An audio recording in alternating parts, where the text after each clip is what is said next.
عزتمنو مسلمانانو، د رسول الله صلی الله علیه وسلم په مدني ژوند کې الله جل جلاله په مسلمانانو باندې د کافرو سره، د الله د دشمنانو سره او د مسلمانانو د اسلام د دشمنانو سره قتال فرض کو، او د هغې تذکره په تېره جمعه باندې شروع شوې. رسول الله صلی الله علیه وسلم 14 کاله په مکه مکرمه کې کافر او مشرکینو هر قسم اذیتونه رسول الله صلی الله علیه وسلم ته او صحابو ته رسول په هر لحاظ سره، او الله جل جلاله د طرف نه حکم نور راغلی په هغې کې نه رسول الله صلی الله علیه وسلم چا سره جنګېدلی دی، نه خپلو ملګرو صحابو ته حکم کړی دی.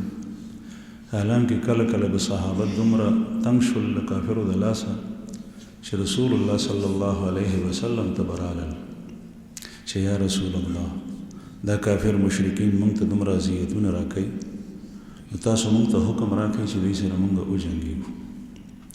نو که چېرې دا قتال او جنګ د صحابو د خپل ذات دپاره وی، د خپل نفس دپاره وی، او د خپل خواهش او جذباتو مطابق وی، نو بیا به په هغه زمانه کې جنګېدل. حالانکه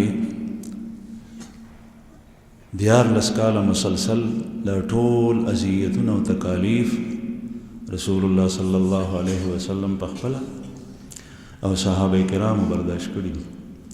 دې نه معلومیږي چې د مسلمان په ژوند کې چې کوم مراحل د ده مخې ته راځي هغه د ده د نفس د خواهش مطابق نه، د ده د غصې په بنیاد باندې نه، د انتقام په بنیاد باندې نه، د ده دین جذباتی دین نه. دین اسلام یو حقیقت او د دې اصول او فروع یعنی قواعد او قوانین او واړه مسائل دا د الله جل جلاله د طرف نه نازل شوي، چې څنګه مسلمان موس کوي د الله په حکم سره او روژه نیسي د الله حکم سره او فرض دی پې، دغه رنګې دی د کافرو سره چې قتال کوي نو د الله په حکم سره او د هغه احکامو مطابق چې کوم الله جل جلاله په خپل پیغمبر باندې په ذریعه د وحی نازل کړي هغه اصول او حدودو کې دننه. نن سبا خلک اعتراض کوي، هر یو کس، هر یو حکومت چې د هغه سره فوج وي، د هغه سره قوت او طاقت شته دی، د ده په حکومت کې دننه چې د قانون خلاف ورزي کوم سړی وکړي هغه ته باغي وایي چې زه دا قانون نه منم، هغه باغي. او هر یو قوم دا بین الاقوامی قانون دی ضابطه ده د داسې کس سره یا د داسې جماعت سره یا د داسې ډلې سره جنګېږي چې ها ته زما په قلمرو کې پاتې کېږي او بیا کې زما د قانون خلاف او زما قانون نه مني، نو الله جل جلاله دا خو د ټولو بادشاهانو بادشاه دی، او الله جل جلاله خو د دې دنیوي بادشاهانو پیدا کوونکی دی، او د دې بادشاهي خو عارضي ده. د بادشاهي نه مخکې هم خلک هغه ویني او د بادشاهي نه پس چې راکوشني بیا هم ویني. او نن سبا حالات د دنیا ټولې د تاسو نه پټ نه دي چې د غټو غټو بادشاهانو څه حشر شي، او هغه رب ذوالجلال چې د کائناتو بادشاه دی او دا هر څه هغه په خپله پیدا کړي دي، چې کله او د ده ټول سلطنت ټولو کائناتو ته شامل دی، یو ملک ته نه، یو بر اعظم ته نه، یو جزیرې ته نه، اوچې ته لوندې ته، بیا دنیا یو وړه سیاره ده د دنیا نه علاوه چې څومره مخلوقات دي د الله جل جلاله د قانون مطابق چلیږي. قرآن کریم کې د فرښتو غونې پاک او مقدس مخلوق په باره کې الله پاک خپله فرمایي لا یعصون الله ما امرهم ويفعلون ما یؤمرون، لا یعصون الله ما امرهم، ये फरिश्ते, इनको जो अल्लाह की तरफ से हुक्म होता है वो इसकी ज़र्रा बराबर भी खिलाफ वर्जी नहीं करते, सरी मुँह उससे तजावज़ नहीं करते। वयफ़अलून मा युमरून, और जो हुक्म अल्लाह की तरफ से इनको होता है उसको कर गुजरते हैं। ज़िक्र जे अल्लाह पैदा करी, दगा से इंसान हम अल्लाह पैदा करे। द इंसान और द जिन्नात ने अलावा हर यो शे द अल्लाह द कानून और ज़ाबिते मुताबिक चलेगी। वनो बूढ़ तो गोरई, मारगान तो गोरई, सिंधुन दरियाबुन तो गोरई, गरुन तो गोरई। और इंसान त अल्लाह जल्ल जलालुहु अमर करे दे, दते इख्तियार वर करे दे, दे द खपल सिफात तजल्लीगाह गर्जोली दा। इल्म गुरुन निशी हासिलोले, इंसान हासिले। हिलम, बुर्दबारी, सखावत दा पे गुरुनों की निशी रातले, दा पे इंसान के रातले शी। अल्लाह जल्ल जलालुहु द खपल सिफात तजल्लीगाह और तजल्ली पद बाने कई पद के दाग सिफात और अक्स राशि सोरे बके राशि और दते इख्तियार वर कर दे, लेकिन दे ना फरमानी शुरू की न चिकल दा इंसान दा अल्लाह जल्ल जलालुहु पे हुकूमत के, दाग पे सल्तनत के, दाग पे कलमरो के, दाग द कानून खिलाफ, दाग द न मनलो सरा वक्त तेरे जवन तेरे नु दा काबिल बर्दाश्त दे कलम न। ज़िक्र अल्लाह जल्ल जलालुहु दा से खलक पखपल कहर सरा उवई और या द खपलो बंदगानो नेकानो अंबियाओ और दागई द नायबीनो और दागई द उम्मत पर ज़रिए सर हुई। नो रसूलुल्लाह सल्लल्लाहु अलैहि वसल्लम तचिकल मदीनी मुनव्वरी तरालो नबियावत द जिहाद अमरो शुचितोस द अल्लाह द दुश्मनानो सर जंगेगा चकुम द अल्लाह जल्ल जलालुहु खिलाफ बाज़ी खलक कोई चे दीन और ईमान दा हो पजोर निशी रातले और दा पे जिहाद और क़िताल सर पजोर रावस्ते शुनु जिहाल और क़िताल मशरूइयत द ईमान राड़ो द बारा न दे। तसो गोरई चे कला मुसलमान द काफिर कौम सर जंगेगी नु दागी द पारा द्रे गट गट अहकाम दी पागे द्रियो वाड़ो के जंग और क़िताल टोलो के रुस्तु दे। अव्वल हुक्म दा दे चे मुसलमान कला काफिर कौम माने वर्षि नु अगई तब द ईमान दावत वर्की चे तासु मुसलमानान शे पखपला ख्वाखा औ कचरे मुसलमानान शुल्फा बेहा व नअमत डेर खदा दी सर में वाक़या दश व सही बुखारी के इमाम बुखारी रहमहुल्लाह रवड़ी दा रसूलुल्लाह सल्लल्लाहु अलैहि वसल्लम पे वो सफ़र के कुछ शो दस वल्लैना सहाबो व सरो दोबो ज़रूरत शो यो साहबी द जनाबत पे हालत के नूर सर दस्कलो बनवे अगद बार द गुसल दोबो ज़रूरत हो दस्कलो बो सहाबो त ज़रूरत हो सारवो त हो बनवे रसूलुल्लाह सल्लल्लाहु अलैहि वसल्लम दो सहाबा वास्तव यो बागी के हज़रत अली कर्रमल्लाहु वजहहु नबी करीम सल्लल्लाहु अलैहि वसल्लम व तौफर महल से दो कैलाट शेखवा उषा के चरतो बो गो रही दादवाड़ा हजरात लाड़ल और वो बसे घर जेदल हो बने अरबिस्तान शगीदी सरे और बदुमर नावियाती दी आल तक चरत की चीना या कुये नो आगा इलाका टोला आगा खार दागे ओ चीनी और द कुई पनुम बाने मुसम्माशी दल तक हो चरत जबों पर इलाका बाने दा तूत कले दे दा बक्याना दा प्लान के दा डिंगड़े दे जकशे और वो वाफिर दी आल तक यम्बो द चीनी नुम दे और गटा इलाका दरा बेखसर यम्बो दा खार नुम दे गटा इलाका और तकरीबन हर योजे दा आगाज़े पकुइया पचीना बाने मशहूर नो दा हजरात पौबो बसे वो कर जेदल लरे यो बुढ़ई पर नज़र राला चा आगा बुढ़ई प उख द पासा नास्ता दा और प उख बाने द उबो बार छोले दे दो मशकुना दी बे मशकुना गट गट हदीस मुबारक के दागे लफ्ज़ राजी मज़ादतैन और सतीहतैन और यो मशकवी क़रबा और यो मुज़ादवी क़रबा आगा मशतवी चे आगा द यो सारवी द सरमनी न जोड़वी और मज़ादा गे तवी चे आगे सर बल टुकड़म यो ज़ैकुड़ी गट मशक न दा द्वाड़ा मशकुना जनाना प उख द पासा अचोली दी और दा जनाना दा आगे मशकुनो प मंस के नास्ता चे दई प मखवर लल चे वे कतल ले सर ओबदी बद तपोस्ते कई चे दा ओबकुम ज़ेकी दी आगा जनाना ورته وایي چې پرون دا وخت زه را روانه شوي یم او هغه ځای کې چینه ده. پرون دا وخت یعنې شوروز ما مزل وکړو د هغه ځای نه دومره لرې دي. صحابو چې سوچ وکړو چې دومره لرې دي دا اوبه دا د دې علاقې ده دې کې نږدې حد کې بیا اوبه نشته. موږ سره خو ثابت لښکر دی موږ چې دومره لرې لاړ شو دا لښکر خو انتظار نشي کولی. نو رسول الله صلی الله علیه وسلم دې ته یې ووی چې ته موږ سره راځه. وی تاسو ما چېرته بوځئ؟ وی محمد رسول الله صلی الله علیه وسلم څخه.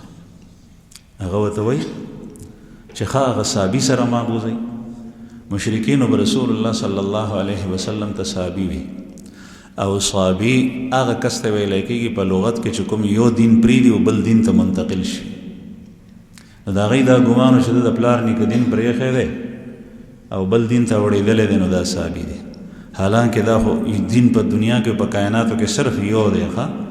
د حضرت آدم علیه السلام نه راواخله تر اوس وخته پورې او تر خاتم النبیین محمد رسول الله صلی الله علیه وسلم پورې یو دی. نو دا صحابه ورته وایي چې نعم الذي تعنیني او هماغه چې ستا مراد کوم یو دی نه دا یو نه وي چې او صحابي دی خو چې ته کوم یادې نو هماغه دی. نو دا زنانه را روانه کړه رسول الله صلی الله علیه وسلم څخه یې راوسته وی چې یا رسول الله اوبه خو دومره فاصله کې دي او دا زنانه د دې سره اوبه دي. رسول الله صلی الله علیه وسلم دې د زنانه ته ووی چې ته ګبراوېږه مه موږ تا ته څه نه وایو او موږ ستا نه لږ اوبه اخلو بیا به واپس دغه اوبه درکوو. نو هغه زنانه ښکته کوزه شوه او رسول الله صلی الله علیه وسلم د هغې د مشکونو نه اوبه په لوښي کې راواچولې او په هغې کې لاس مبارک او ګوتې مبارکه کېښوې او بیا خلکو ته وایي چې راځئ څکئ او لوښي ډکوئ. د هغې نه خلکو لوښي ډکول لکه څنګه چې چینې نه ډکوي او ټولو خلکو اوسکلې څاروو باندې اوسکولې لوښي ترې نه ډک کړل او بیا په آخر کې هغه کس ته وایي کوم صحابي چې جنابت په حالت کې و چې هم واله به دې غسل وکړه. هغه کس په هغې باندې ډډې ته لاړو غسل وکړو او دې زنانه دا ټول هر څه کتل چې دا لږې غونې اوبه ټول لښکر اوسکلې او په هغه لوښي کې اوبه هماغه عمره وې. صحابه وایي چې موږ ته پته نشته دی چې هغه عمره وې که د هغې نه زیاتې وې. بیا رسول الله صلی الله علیه وسلم په هغه مشک کې ورته هغه اوبه واړولې او بیا یې صحابو ته وفرمایل چې تاسو سره د خوراک صحیح نو دې زنانه ته یو غوټه ورکړي چې دا واخلي. نو چا کجوري چا ستوان چا یوشي چا بل شی او په کپړه کې ورته غوټه جوړه کړه او هغه یې ورته په سربارۍ کې کېښوده بار په منځ کې او دې زنانه ته یې وایي چې رسول الله صلی الله علیه وسلم ورته وفرمایل چې ګوره مونږ ستا اوبه کمې کړي نه دي چې کومې اوبه ستا وې نو هغه عمره دي. دې نه حضرات علما مسله راوباسي هغه دا که چېرې یو سړی هغه د لوږې یا د تندې د وجې نه هلاکېږي او دی داسې تېرېږي یو ځای کې د چا خوراک پروت دی او دی مري د لوږې نه که چېرې څه شی ونه خوړو نو بغیر د اجازت د هغه کس نه دی دا خوراک خوړی شي خو چې اخري نو بیا به په ده باندې زمان راځي تاوان به م ورکوي هغه ته به هغه حق پوره کوي. بیا دې صورت کې اجازت شته دی چې کله سړی هلاک کېږي. دا له ټول لښکر مسله وه. رسول الله صلی الله علیه وسلم ورته د هغې وس پوره کړو اوبه یې بیا ورکړه. هغه زنانه یې رخصت کړه چې دا کلي ته لاړه خلکو ته یې تپوس وکړو چې ته ولې ایساره شوې وایي چې دغسې کار وشو ټوله واقعه ورته تېره کړه او دا یې ووایي چې یا خو دا سړی ساحر دی او یا د الله پیغمبر دی. هغه زمانه کې به ساحر جادوګر ته وایي د ساحر به ډیر قدر او عزت کېدو او ساحر به معزز ګڼلو. ولې کافرو مشرکینو هغوی د سحر نه خبر نو چې سحر حرام دی ځکه چې دین مذهب خو دغه وخت کې ونه پیغمبر نو نو وایي چې یا دا کس ساحر دی او یا د الله پیغمبر دی. بیا چې کله دغه حدیث مبارک په آخر کې دا الفاظ دي رسول الله صلی الله علیه وسلم صحابه چې براتلل غیر شاپیر به حملې کولې په خلکو په کافرو نو د دې زنانه دا کلی به پرېښو ښي طرف ته به حمله وکړه بس طرف ته به حمله وکړه یو طرف ته بل طرف ته دا په منځ کې دا ډېرۍ پرېښې وه.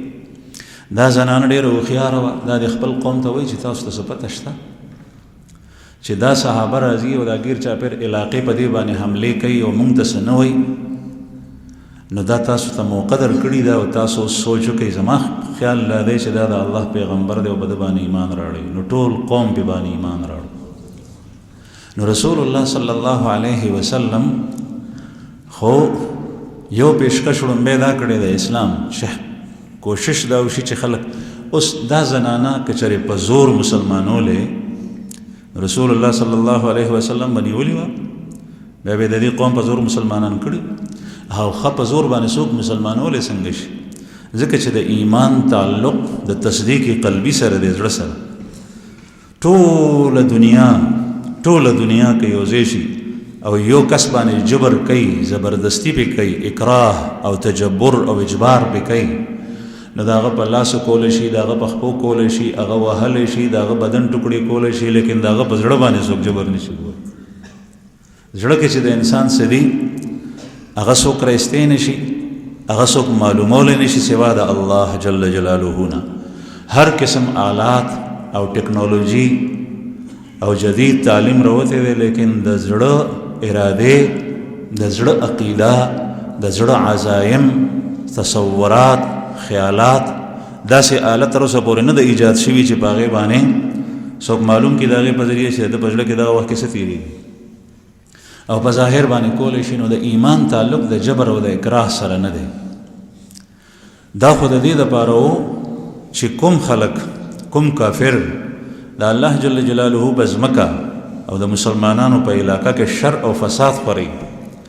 او هغوی د دین او د اسلام او د مذهب د خورولو دپاره دیوالونه او موانع او رکاوټونه او بندیزونه اچوي هغه خلکو ته وویلی شي چې تاسو لر شئ او که نی نو بیا په زور باندې لر کړي لکه تاسو په دې لار باندې ځئ او یو ونه را پرېوته په سړک باندې زول سره طوفان سره باران سره نو دا ونه چې سمه ولاړه وه نو چا نه لرې کوله او چې را پرېوته نو اوس بیا خامخا په زور څوک راکاږي یو ډډې ته ځکه چې ګاډي پې نشي تللی پیاده خلک پې نشي تللی نو چې کله د دین اسلام مخې ته رکاوټ راځي د کافرو د مشرکینو هغه د خپلې غلطې عقیدې پرچار کوي مسلمان نه پرېږدي دین خورولو ته دین اسلام نه پرېږدي هغه علاقو کې ورشته بعضې خلک داسې دي چې په خپله خوښه ایمان راوړي دلته دا کافر په منځ کې دي دی نه پرېږدي د دې علاج دغه دی چې د الله جل جلاله ځمکه ده د هغه سلطنت دی د هغه حکومت دی او دا خلک د مخې نه لرې کړي شي نو په زړونو باندې خو څوک قابو د چا نشته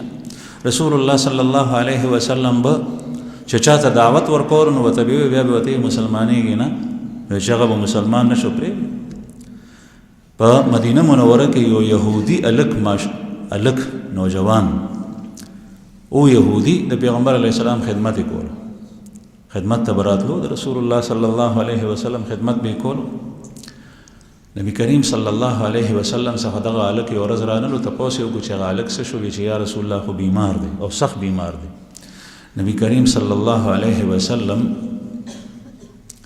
احسان فراموش نو اسې به خلکو سره همدردي کوله او بیا چې چا به ورسره ښېګړه کړي وه نو د دې کافر یهودي تپوس ته لاړو صحابه ورسره لاړو چې دی بیمار دی تپوس یې وکړو نو چې کله لاړو رسول الله صلی الله علیه وسلم سر ته ورته ودرېدو او دې هلک ته وایي چې کلمه ووایه ایمان قبول کړه نو هغه یهودي پلار ته وکتل نو بعضې روایاتو کې په ړومبي ځل راځي بعضې کې په درېیم ځل چې د پلار ورته وی او چې تا ته ابوالقاسم څه وایي نو خبره یې ومنه یهودو به نبي کریم صلی الله علیه وسلم ته ابوالقاسم وی صلی الله علیه وسلم اطع ابوالقاسم نو هغه یهودي هلک ته چې پلار ووی نو هغه کلمه ووی او دې بیمارۍ کې بیا وفات شو رسول الله صلی الله علیه وسلم ډېر خوشحال شو چې الحمدلله چې یو کس د کفر نه راووتو د تیارو نه او الله پاک د جهنم نه بچ کړو نو دا ایمان دا د جبر شی نه دی دا د خپلې خوښې شی دی البته الله جل جلاله د هر کس نه مطالبه د ایمان کوي ځکه چې پیدا کړی الله دی رازق یې الله دی خالق یې الله دی مالک یې الله دی رب یې الله دی ټول ضروریات الله جل جلاله مهیا کوي رسول الله صلی الله علیه وسلم چې کله د جهاد حکم رالو قرآن کریم د آیت چې ما ستاسو په وړاندې ولوستو الله پاک فرمایي ان الله اشترى من المؤمنین انفسهم واموالهم بان لهم الجنه الله جل جلاله د مؤمنانو نه د هغوی ځانونه او د هغوی مالونه اغشتي دي. شراء کسی چیز کو کسی سے خریدنا، یو شی د چا نه اغشتل په بیه، او بیع خرڅولو ته ویلی کېږي. یعنی انسان بایع دی او الله جل جلاله مشتری دی.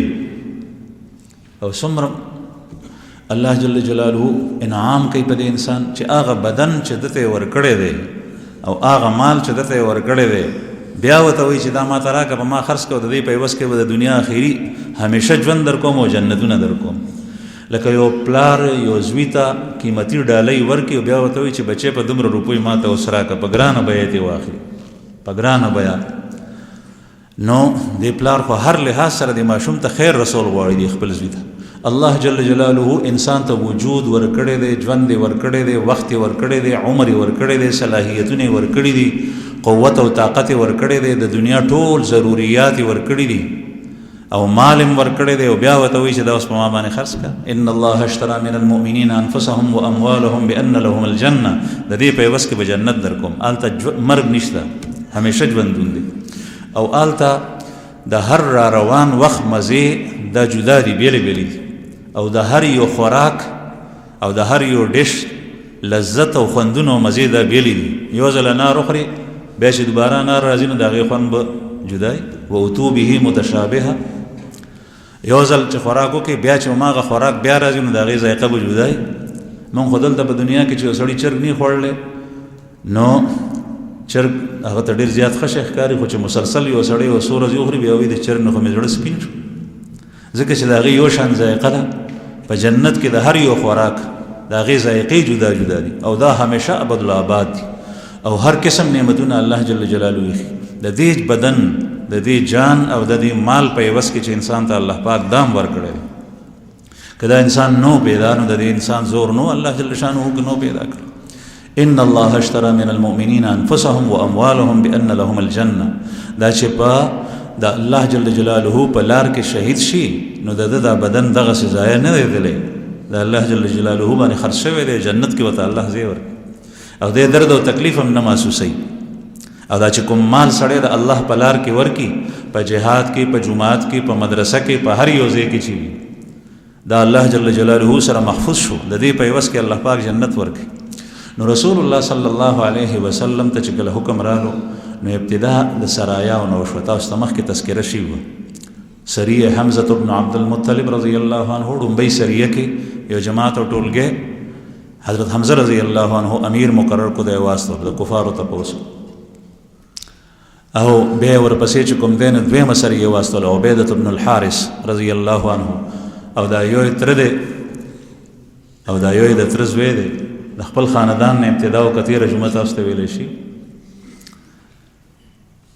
او بیا دریم چې کوم دی نو حضرت سعد بن ابي وقاص رضی الله عنه د ده سریه واستوله، او سعد بن ابي وقاص رضی الله عنه د رسول الله صلی الله علیه وسلم په ماماخیلۍ کې راځي، ځکه چې د پیغمبر علیه الصلاة والسلام د مور بیبي د قبیلې نوم بنو زهره و، عرب په قبایلو کې تقسیمو. د مور بیبي د حضرت آمنه د قبیلې نوم بنو زهره و، او سعد بن ابي وقاص رضی الله عنه چې د پلار نوم مالک ته ابو وقاص کنیت ته د بنو زهره قبیلې دی. یو ځل نبی کریم صلی الله علیه وسلم دته وکتل، په ده پیغمبر علیه السلام فخر کولو، او وی چې دا زما ماما دی، بل څوک دې ماته داسې ماما وښیي. ډېر بهادر و حضرت سعد. د حضرت عمر ابن خطاب رضی الله عنه په زمانه کې چې د کسرا سره، د فارس سره، د رستم سره چې دا د کسرا جرنیلو د هغه سره کوم جنګونه شوي دي، هغه حضرت سعد بن ابي وقاص رضی الله عنه کړي، او د هغې جرنیلي و امارت د ده په لاس کې اوسې په سالار دی. او په واقعاتو کې راځي چې یو ځل د جنگ په دوران کې مسلمانان د کافرو سره لګیا دي په جنگ، او په ده باندې دنبل راخته، او دنبل په عربۍ کې غټې دانې ته وایي، په ټوټي باندې دانه راختې وه، او داسې دانه وه چې حضرت سعد رضی الله عنه به داسې په اړخ پروت او تکیه به ورته پرته وه، او سپر یې ورته جوړ کړی و، اوچت ځای په هغې باندې و چې ټول لښکر ماته ښکاري، او بیا به یې د هلته نه چې کوم دی نو امر کولو چې فلانکې دلته ودرو، فلانکې دلته ودرو. په هغه حالت کې هم په بستره نه دی پروت، په کور کې د آرام په ځای کې نه دی پروت، په دې کې د هغوی ساه وه د صحابو، او دا ټوله علاقه د فارس کسرا چې هغه زمانه کې د کسرا حکومت هغه فتح کول او هغې ته شکست ورکول دا د چا په خیال او تصور کې نه راتلي. قریشو به وایي چې دا پیغمبر علیه الصلاة والسلام چې مکه مکرمه کې وفرمایل یو څو کالو کې به دننه د روم په دی غالب شي، نو روم هم غټ سلطنت و. هغوی وایي چې په فارس چې ته غالبېدی شي، هغه ته حضرت سعد رضی الله عنه شکست ورکړو. دغه کس رسول الله صلی الله علیه وسلم درېیمه سریه کې واستول او دی حرار طرف ته واستول او دته 20 کسان ورکړل او دا پیاده روان و، سورلي ورسره نشته، نه استه نه خر او ټټو شته دی نه اوښ شته، پیاده روان او د ورځې به پټ شول او د شپې به مزل کولو. د قریشو قافلې تلي راتلي د هغې حالات راته ووایي. دلته هم جنګ نه دی شوی، دغسې واپس راغلي لکه څنګه چې دوو نورو سرایو کې جنګ نه دی شوی او دا په ذوالقعده کې شوي وه. دې پسې بیا ړومبۍ غزوه هغه شوي ده او ړومبۍ غزوه چې کوم دی نو ابوا ده او تاسو ته مخکې ذکر شوي چې سریه هغې ته وایي چې رسول الله صلی الله علیه وسلم پکې تشریف نه وړی او غزوه هغې ته وایي چې رسول الله صلی الله علیه وسلم به نفس نفیس په هغې کې شریک وي. نو مبارک په دې ړومبۍ غزوه کې ړومبۍ غزوه ابوا ده او ټولو کې وروستۍ غزوه او جنګ چې رسول الله صلی الله علیه وسلم پکې شریک شوی هغه تبوک دی په 9 کال د هجرت او دا چې کوم دی نو په سن 2 هجري کې شوي ده او د سفر په میاشت کې شوي ده. رسول الله صلی الله علیه وسلم 18 کسان ځان سره واغشتل، په خپله مبارک روان شو. امیر لښکر رسول الله صلی الله علیه وسلم دی، 18 مهاجرین صحابه دي ورسره. حضرت سعد بن عباده رضی الله عنه د مدینې منوره کې خپل نایب پرېښو، مدینې منورې کې خیال کو او رسول الله صلی الله علیه وسلم د قریشو په تالاش کې راووت. په دې کې 2 خبرې وي چې کوم طرف ته دی تلل، اپل یو قبیله پاتې کېده بنو زمره او دویم چې کوم دی نو د قریشو قافله را روانه وه. رسول الله صلی الله علیه وسلم ته پته ولګېده چې د قریشو قافله خو وتې ده او بنو زمره قبیلې ته لاړل. نو هغوی سره صلح وشوه، هغوی وی چې مونږ روغه کوو، صلح کوو، جنګېږو نه. نو اسلام تاسو ته ما وی چې اول دعوت ورکوي، دویم بیا ورته وایي چې جزیه ورکو، ټیکس، چې مونږ به ستاسو د کورونو، ستاسو د عزت، ستاسو د اولاد، ستاسو د اهل و عیال او ستاسو د مال حفاظت کوو. نو ظاهر ده چې کله د دې هر څه حفاظت کوي نو جزیه ورکول ګران نه دي او جزیه ډېره لږه. دویم حکم دا دی ته کافر یا ته هندو یا ته سک یا ته یهودي یا ته نصرانی یا هر څه چې یې هغه یا او خپل کور کې خپل مذهب باندې عمل کو، که ته بوتانو ته سجدې کې که هر څه کې، خو د اسلام د قانون بالادستي به منې، ستا فیصله سالي به اسلامي عدالت حل کړي. ته نکاح په خپل مذهب مطابق کو او ته چې کوم دی نو عبادت د خپل مذهب مطابق کو او ته مړی ژوندی د خپل مذهب مطابق کو، لیکن ته به په مسلمانانو کې پرچار د خپل غلط دین نه کوې. دا د ذمي کار دی. هغه ذمي نه چې هغه دلته راشي دلته فساد شروع کړي په اسلامي ملک مسلمانان قتلوي، دا ذمي نه دی، دا د پرېښو قابل نه دی. دلته کې داسې وکړي سړی قتل کړي او هغه بیا حکومت چې کوم دی نو ګرفتار کړي بیا پرېږدي او هلته نه چې څوک د دې کس چې څوک لاړ شي نو هغه هلته کې پروت وي، که هغه نارینه که زنانه. غیرت هم څه شی دی چې بچا کې وي. نو بهرحال دته د پاتې کېدو اجازت دی. دریم بیا که چېرې دی د اسلامي قانون بالادستي نه مني او د هغې مطابق ژوند نه تېروي نو بیا دریم بیا قتال دی، جنګ دی. رسول الله صلی الله علیه وسلم بنو زمره سره صلح وکړه او چې چا سره صلح وشي روغه نو که هغه کافر هم وي نو هغې سره به بیا جنګ نه کېږي څو پورې چې صلح شوي. صلح حدیبیه کې کفارو سره 10 کاله پورې صلح شوي و چې 10 کالو پورې به مونږ جنګ نه کړو، لیکن دغه صلح ماته که په خپله کفارو مشرکینو او په 6 هجري کې چې کوم دی نو صلح شوي وه او په 8 هجري کې بیا دا ماته وه. په 3 کال باندې ماته که په خپله رسول الله صلی الله علیه وسلم چې وکتل چې د صلح خلاف ورزي کړې ده، پیغمبر علیه الصلاة والسلام ورته ووایي چې تاسو خلاف ورزي کړې ده، بس مونږ اوس نه کوو. بیا کافر راغلل خپې پې اورېدلې وي چې مونږ بیا روغه کوو، چې نه تاسو ماته کړې ده مونږ روغه نه کوو. نو بهرحال بنو زمره قبیلې سره روغه وشوه، هغوی ته یې ووایي چې تاسو به مونږ سره نه جنګېږئ، مسلمانانو سره مونږ به تاسو سره نه جنګېږو دې مدت کې. تاسو به د کافرو مرسته نه کوئ زمونږ خلاف او د مسلمانانو ته به دوکه نه ورکوئ او که چېرته زمونږ چا سره جنګ شو نو زمونږ سره به مدد او تعاون کوئ او چې تاسو باندې څوک حمله کوي نو موږ به ستاسو دفاع کوو.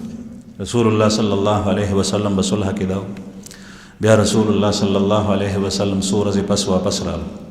نبی کریم صلی الله علیه وسلم دا په سفر کې شي.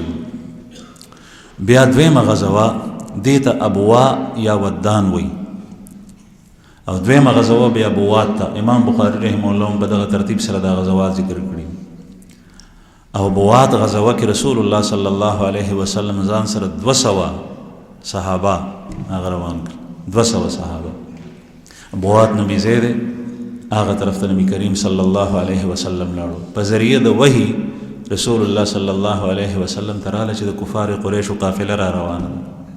بعضې خلک وایي چې دا خو د چا مال لوټل، دا خو لوټ دا ټیک نه دی. نو هغه خالق لا یزال امر کوي چې چا دا کافر او دا مسلمان او دا ځمکه او دا کائنات ټول پیدا کړي دي چې هغه ځای کې د هغوی قافله را روانه ده لاړ شي. 14 کاله چې مسلسل څوک هر لحاظ سره تنګي او د کورونو نه وباسي نو د هغوی مال ته چې ته څه نه وایې نو خدای خبر چې ته بیا سئ. کوم یو کس چې د چا کور ته راشي او د هغه په کور کې دخل مداخلت کوي، د هغه مال لوټي، هغه په سر ورکوي، د هغه عزت ته لاس اچوي، هغه په سر ورکوي. هر یو ملک، هر یو قوم، هر یو فرد دا قانون طبعی او فطری دی، په دې باندې دی پوهېږي. خو چې کله د مسلمان په باره کې دا خبره راشي نو بیا په باندې اعتراضات کېږي. رسول الله صلی الله علیه وسلم ته الله جل جلاله د وحی په ذریعه وي چې د کافرو قریشو دا قافله را روانه. په دې کې 2.5 اوښانو د کفارو په دې قافله کې تجارتي اوښانو. امیه ابن خلف چې د کافرو مشر دی، سردار، او دی په جنگ بدر کې قتل شوی، وجلی شوی، دی د هغې سردار او مشر. او چې کله رسول الله صلی الله علیه وسلم دغه ځای ته ورسېدو نو دا قافله څو ورځې مخکې د هغې نه تېره شوي وه. دا د الله جل جلاله خوښه وه. دې سره مشرکینو ته پته لګېده چې رسول الله صلی الله علیه وسلم او مسلمانان اوس موږ پسې لګېدلي. نو نبی کریم صلی الله علیه وسلم هلته څه وخت تېر کو او بیا چې کوم دی نو واپس رالو. بیا دریمه غزوه او شیره، بیا په دې کې رسول الله صلی الله علیه وسلم تللی او په دې کې 200 صحابه د رسول الله صلی الله علیه وسلم سره او په دې کې هم د قافلې مخنیوی و، لیکن قافله تللی و بنو مدلج نومي قبیلې سره. او دا دویمه چې کوم دی نو دا په جمادی الاولی کې شوي ده. بیا د بنو مدلج قبیلې سره صلح شوي ده، روغه شوي ده، هغوی سره مصالحه شوي ده چې لکه څنګه د مخکې قبیلې سره شوي. رسول الله صلی الله علیه وسلم چې رالو نو هغې نه پس لږې ورځې نوې تېرې شوې چې نبی کریم صلی الله علیه وسلم ته چا ووی او خبر رالو چې کورز ابن جابر الفهری چې دی مخکې مشرکو او بیا وروسته مسلمان شوی دی. هغه راغلی دی په مدینه منوره باندې شبخون وهلی دی، حمله یې کړې ده، چاپه یې اچولې ده او دلته نه اوښان بوتلي دي. رسول الله صلی الله علیه وسلم په ده پسې روان شو، ځان سره یې صحابه کړل. خو دا سړی د خپلو حدودو نه بیا وتی و، مدینې منورې ډېر لرې تللی. رسول الله صلی الله علیه وسلم پرېښو او دغه کورز ابن جابر الفهری بیا وروسته مسلمان شوی دی رضی الله عنه او بیا دی شهید شوی دی. بعضې داسې وو چې د کفر په زمانه کې تنه کارونه خطا شوي دي، خو چې کله سړی اسلام راوړي نو الله جل جلاله هر څه معاف کړي. ان الاسلام یهدی ما کان قبله. چې مسلمان نه غلط کار وشي او توبه وباسي نو الله جل جلاله معاف کړي. زمونږ رب مونږ ته ډېر اسانه کړي ده، لیکن مونږ ځان ته ګرانه کړي ده. نبی کریم صلی الله علیه وسلم فرمایي چې یو 80 ځله ته ګناه وکړې رس کې او 80 ځله توبه وباسي نو الله پاک یې قبلوي. 80 ځله یو ورځ کې، یو ورځ کې خو سړی یو ګناه دومره نه. دا یې اسانه کړي ده چې مایوسه کېږه ما. لا تیأسوا من روح الله انه لا ییأس من روح الله الا الکافرون. دا الله د رحمت نه، د هغه د عفو او د کرم نه کافر مایوسه کېږي. هغه خو ډېر لوی وسي، د هغه څه تاوان نه کېږي، د هغه نقصان نه کېږي. تا چې چا پورې حق وي او هغه ته دې معاف کا نو ستبه زما تاوان شو ځکه چې 10 روپۍ وي هغه مې ورته معاف کړي. الله جل جلاله په خزانو کې خدای هیڅ کمی نشته. هغه ډېر حلیم ذات دی، هغه کریم دی، هغه عفو دی، هغه غفور دی، هغه مهربان دی. او نه صرف دا چې هغه معاف کول کوي بلکې د بنده په توبه استو باندې الله جل جلاله دومره خوشحالیږي په رجوع باندې. تاسو به خیال کړئ چې سړی نه مور او پلار خفه شي، چې مور ته نه خفه شي، مور ته لاړ شي چې مور یې معافي راته وکړه ما نه خطا شوي ده، نو د مور په سترګو کې هغه ساعت اوښکې راشي. او په مور کې چې کوم رحم دی، مهرباني ده، دا د الله جل جلاله د رحم سلمه حصه ده. دې مور ته ټولو میندو ته او حیواناتو زناورو په ټولو دا تقسیم شوی دی. او 99 برخې الله جل شانه د رحم ځان سره ایښي دي. هغه به څومره مهرباني چې مور نه د معافي وغوښته، هغې ته لاړې، هغې ته وایي چې بس بیا به داسې نه کوم او ما نه خطا شوي ده، نو فورا هغه په ژړا شي سترګو کې. پلار نه چې معافي وغواړي، نو الله جل شانه د مور دا مثال مې ځکه درکړو چې په مور کې د پلار په نسبت رحم ډېر وي. نو الله جل جلاله خو دومره خوشحالیږي. رسول الله صلی الله علیه وسلم فرمایي لکه یو مسافر، موږ ته خو د دې اندازه نه کېږي، خو هغه زمانه کې کېدو لکه یو مسافر په اوښ روان دی او په هغه اوښ باندې د ځان سره خوراک هم ایښی دی او څښاک هم ایښی دی، اوبه هم دي، او دی په دشته کې صحرا کې بیابانونو کې مزل کوي، او بیا سره غرمه ده او سخته ګرمي ده، او دی د آرام دپاره د یو ونې د لاندې پرېوتو، د هغې سوري ده، او اوښې ځان سره ودرولو، د ده سترګې ورلې چې دی د خوب نه پاسېد او ویې کتل، نو اوښ نه دارد، اوښ نشته، اوښ لرې صحرا ده، تا حد نظر چې ګوري نو شګې شګې دي، نو دی دې خوا لاړو، دې خوا لاړو، دې خوا لاړو، تږی شوی هم دی، اوږې شوی هم دی، او د تندې نه حالت ډېر خراب دی. نو ده چې وکتل چې اوښ خو مې نشته دی، اوبه راسره نشته دی، خوراک نشته دی، اوس مرم. نو سوچ ځان سره وایي چې راشه اوس د دې ونې د لاندې پروت دی چې کم از کم سوري ته دې ساه وځي. نو دی پرېوتو، ستړی تندې غشتی، چې څنګه پرېوتو سترګې ورلې، نو چې سترګې غړې کې ویې کتل، نو اوښ سره د اوبو سره د خوراک په سره خوا کې ولاړ دی. حدیث مبارک کې خوب پیغمبر صلی الله علیه وسلم دا مثال بیانوي. نو چې یو سړی سخت اوږی او د لوږې نه مري، او سخت تږي او د تندې نه مري، او دی سترګې غړې شي او دی هر څه ځان سره موجود وویني، دی به څومره خوشحالېږي. نو څومره چې دی خوشحال دی، نو الله جل جلاله د ده نه زیات د بنده په توبه خوشحالېږي. اصل کې توبه وایي رجوع ته، او مثال دا ځکه ورکړی دی چې دا اوښه تلی و او بیا دې اوښ رجوع که واپس رالو، رجوع وایي واپس راتلو ته. نو چې څنګه دا اوښ دې مالک څخه واپس رالو سره د خوراک څښاک، دغسې بنده چې توبه وباسي نو د ګناه سره دی د خپل رب نه لرې تلی و، او چې کله توبه وویسته نو بیا الله جل جلاله څخه واپس رالو، نو الله پاک ته خو زموږ ضرورت نشته، خو دومره خوشحالېږي لکه څنګه چې دا مالک په دې اوښ باندې خوشحال شو. او بعضې روایاتو کې ورسره دا الفاظ هم دي چې د دې اوښ د مالک نه د ډېرې خوشحالۍ نه د خولې نه دا الفاظ ووتل چې اللهم انت عبدي وانا ربک، یا الله ته زما بنده او زه ستا رب یم. ویلې دا چې یا الله ته زما رب یې او زه ستا بنده یم، الټا الفاظ یې د خولې نه ووتل. دا ولې؟ د خوشحالۍ نه. او خطا خبرې د سړي کله د غم او د خوشحالۍ د وجې نه د خولې نه وځي، دومره خوشحاله دی چې په خبره هم پوه نه شو. نو دا رسول الله صلی الله علیه وسلم دا مثال ځکه ورکو چې په دې باندې دا کس څومره خوشحال شو، نو الله جل جلاله د دې نه زیات د بنده په توبه ایستو خوشحالي. بهرحال الله جل جلاله چې سړی رجوع کړي، نو دا کرز ابن جاهر بلفهري بیا وروسته مسلمان شوی دی، صحابي دی او بیا شهید شوی دی. رسول الله صلی الله علیه وسلم په دې پسې یو سریه واستوله د عبدالله ابن جحش، دا مشهور سریه ده. عبدالله ابن جحش رضی الله عنه د هغې سریې امیر مقرر کو، او هغه سره 12 کسان یې روان کړل. امیر صاحب سره 12 کسانو، د هغه نه علاوه 11 د دې دپاره بوتلل واستول چې د قریشو حالات معلوم کړي او هغې مخنیوي وکړي. خو رسول الله صلی الله علیه وسلم چې روانون، نو دوی ورته دلته نه تفصیلات بیان نه کړل، یو خط یې ورکړو، په هغې خط کې دا ولیکل په هغې خط کې چې کوم مضمون ولیکلو نو په هغې باندې پوه نه کړل، بند یې ورته ورکړو، دا خط بند واخلئ او د دلته نه داسې روان شئ مکې مکرمې طرف ته یې ورته اشاره وکړه، او چې 2 ورځې مزل وکئ نو پس د هغې نه دا خط وسپړه، امیر ته یې ووي، عبدالله ابن جحش رضی الله عنه ته.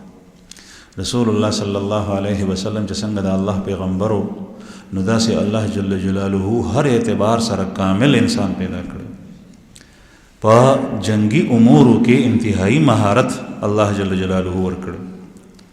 دا یې ولې ورته دا خط دلته ونه وی زباني ورته ونه وی خط بند ورکو، ځکه چې غیر چاپېر یهود او مشرکینو متل شوی دی وایي دیوالونه هم نن سبا خبرې کوي، نو ته به یو خبره پټه کړې او هغه به خوره شوي. نو رسول الله صلی الله علیه وسلم خط بند ورته ورکو سر به مهر چې 2 ورځې مزل نه پس دا اوس پړی، او چې په دې کې څه دي نو په هغې باندې عمل وکړي. او امیر صاحب ته ووی عبدالله ابن جحش رضی الله عنه ته چې ګوره کله په دې باندې عمل کې نو ملګرو ته ووایه که د سره په خپله خوښه ځي نو ټیک ته، او که د سره څوک نه ځي واپس کېږي نو هغوی ته اختیار شته، ځکه چې دلته نه یې پوه کړي. نو دا 12 کسان روان شول او عبدالله ابن جحش رضی الله عنه 2 ورځې مزل چې وکړو نو هلته کې خط وسپړدو. خط چې وسپړدو نو په هغې کې لیکلي وو چې تاسو نخلې نومې ځای ته ځان ورسوئ. نخله، دا نخله هغه ځای دی، د دې تذکره تاسو ته مخکې راغلي د مکي دور کې چې رسول الله صلی الله علیه وسلم به دلته یو ځل راوتی او د سحر موزې کولو او قرآن پاک په زور په موس کې وي، نو جنات او پریان رالل او هغوی د قرآن پاک واورېدو. قرآن کریم کې د هغې تذکره راغلې ده. او بیا لاړل هغوی دې پسې ګرځېدل چې دا څه شوي دي چې زمونږ حالات بدل شوي دي، موږ به مخکې اسمان ته ختو اوس موږ څوک نه پرېږدي. نو رسول الله صلی الله علیه وسلم نه په دغه نخله کې قرآن پاک واورېدو، دا جنات مسلمانان شوي. او دا د مکې مکرمې او د طائف په منځ کې ځای دی، سیل کبیر په لاره باندې جرانه باندې چې ځي. نو دې صحابو ته په خط کې رسول الله صلی الله علیه وسلم لیکلي چې تاسو نخله ته لاړ شئ او هلته کې د کفار قریشو انتظار کوئ، هغوی ته په مورچه کې کښېنئ چې دی راځي، د هغوی مخه ونیسئ. دا 12 کسانو چې څنګه دا خط ولوستی شو نو او موږ ته حالات راړئ. عبدالله ابن جحش ملګرو ته ووی چې پیغمبر علیه الصلاة والسلام په خط کې دا لیکلي دي، خو دا اختیار یې تاسو ته درکړی دی، که په خپله خوښه څوک واپس کېږي نو واپس کېدی شي. ټول ووی چې موږ ځو. که صحابو باندې رسول الله صلی الله علیه وسلم په ایمان راوړو کې جبر کړی وی، مجبور کړی وی په ایمان په مسلمانېدو باندې، نو دا کسان به تلي نه، وی به چې ځان مړه کوو. نن سبا یو سړی مؤمن وي او سره د ایمان هغه داسې موقعو نه ځان بچ کوي، او دا د خپل زړه په خوشحالۍ باندې مال پرېښول دا په جبر نه کېږي، اکراه باندې اولاد پرېښول، ښځه پرېښول، قام قبیله پرېښول، دې ټولو حضراتو هر یو صحابي په خپله خوښه باندې ایمان قبول کړی، په خپله خوښه. رسول الله صلی الله علیه وسلم دغه سریه عبدالله ابن جحش چې ورته ووی ټول ووی چې موږ ځو، ټول تیار شو. په دې کې 2 کسان حضرت سعد ابن ابي وقاص رضی الله عنه، حضرت عتبه ابن غزوان، دا دواړه صحابه هم وو. سعد ابن ابي وقاص تذکره خو تاسو ته وشوه، او دی په امارت د عبدالله ابن جحش کې امیر یې هغه د دی نه اوښ رک شو په لاره کې. اوښ چې ترېنه رک شو نو اوښ پسې دی ګرځېدل، نو دی هم ورک شول. ډېر انتظار ورته خپلې ډلې وکړو خو پیدا نه شو. نو دا 12 کسانو 2 ته لاړل، نو 10 پاتې شول د امیر سره. دا حضرات لاړل وی چې موږ انتظار وکړو، وی کتل مرګري چېرته نشته دی، نو دی نخله ته ځان ورسولو چې د رسول الله صلی الله علیه وسلم حکم عدولي ونشي، هغه رانه پاتې نشي. هلته چې لاړل نو هلته د کفار قریشو قافله را روانه، او هغه قافله کې سامان او تجارت او څاروي، نو دی مخه ونیوه د هغې قافلې، او په دې کې یو صحابي په هغې باندې غشې وچلولو، نو په هغې کې یو کس مړ شو، د هغه نوم عمرو بن الحضرمي، هغه مړ شو. او دا ورځ چې وه نو دا د رجب د میاشتې آخري تاریخ، او دی وی چې دیګنې دا د شعبان لومبنی تاریخ دی، او د رجب په میاشت کې او د دین علاوه 3 میاشتې نورې دي، ذیقعد، ذوالحج او محرم. دې څلورو میاشتو کې قتل و قتال د ابراهیم علیه السلام په ملت کې ممنوع، او تر نبی کریم صلی الله علیه وسلم وخت پورې دا من را روان. او د دې ممانعت وجه سوا قرآن کریم کې الله پاک ذکر کړی دی، ان عدة الشهور عند الله 12 شهرا في كتاب الله يوم خلق السماوات والارض منها 4 حرم. د میاشتو تعداد د الله په نزدې چې کله اسمانونو او ځمکې پیدا کړي 12 دی، او په دې 12 میاشتو کې 4 میاشتې د حرمت دي، یو ذوالقعده، بل ذوالحجه، بل محرم، دا 3 پرله پسې دي، او یو د دې نه جدا د بیله ده رجب چې زمون زنانه و تزبرګه میاشت. نو دا د رجب وروستی تاریخو. په دې میاشتو کې قتال او جنگ منو، او کفارو هم په دې عمل کولو. او دا منع ولیو د ابراهیم علیه السلام د ملت در سره روانو. د دې وجه حضرات مورخین او سیرت نگار اهل علم ذکر کوي چې وجه داوا چې په ذوالحجه کې کیږي حج. نو د حج ته د راتلو دپاره یو میاشت مخکې د ذوالقعدې میاشت او یو میاشت وروسته د محرم چې دې کې د حاجیان په اسانه راځي، جنگ منع دی، چاته به څه نه وی چې څوک حج ته ځي. نو دا 3 میاشتې شوې، او په رجب کې بیا خلکو کوله عمره. نو 15 ورځې به د یو ډډې شوې، 15 د بلې ډډې. نو چې عمرې ته به څوک راتلل د خوا او شا نږدې خلک، نو وی جنگ منع دی چې په دې کې خلک په امن سره عمره وکړي. دا 4 میاشتې د قتال منع. دې صحابو دا خیال چې ګنې دا د شعبان وړومبۍ ورځ ده او میاشت راختې ده، او حالانکه هغه د رجب وروستی تاریخ.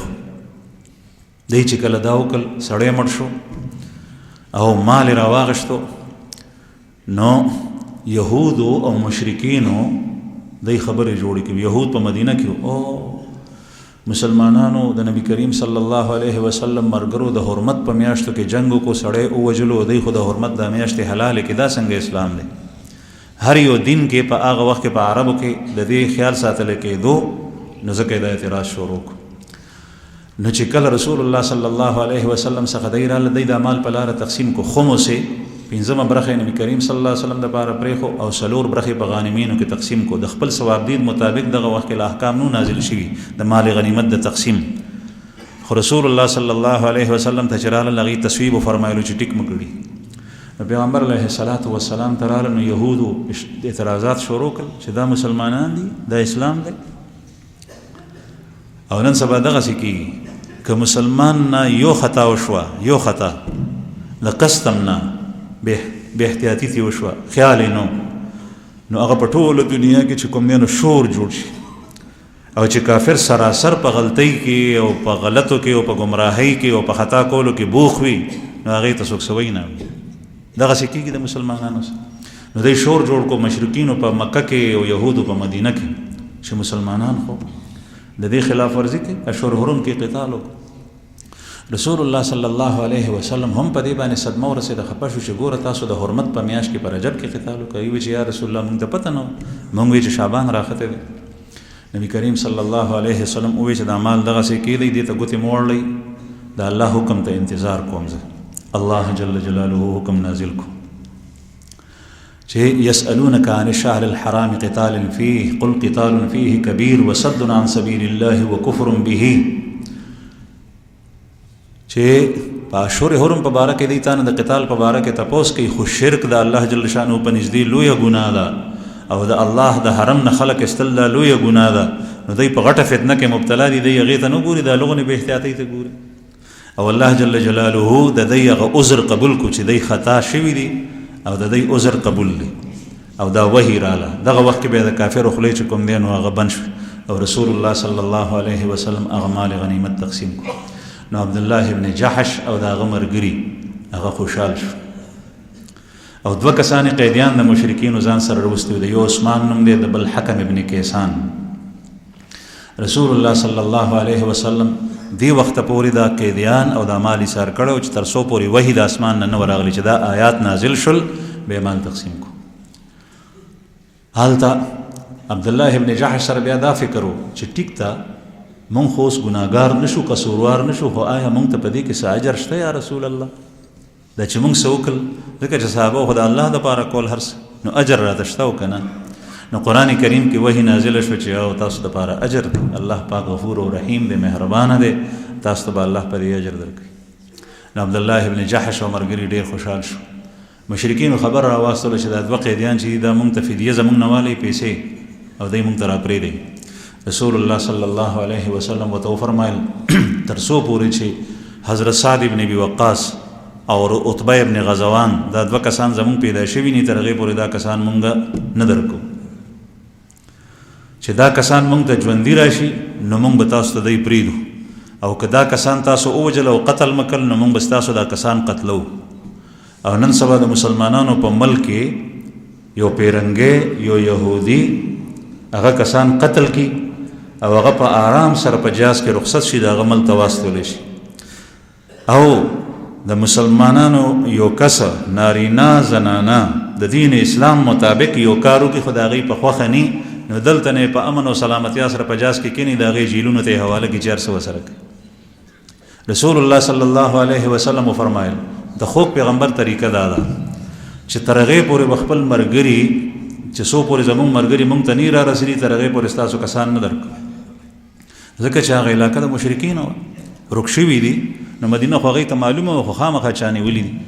نو چې کله مشرکینو دا واورېدل نو یو څو ورځې پس حضرت سعد او عتبه رضی الله عنهما دواړه رالل.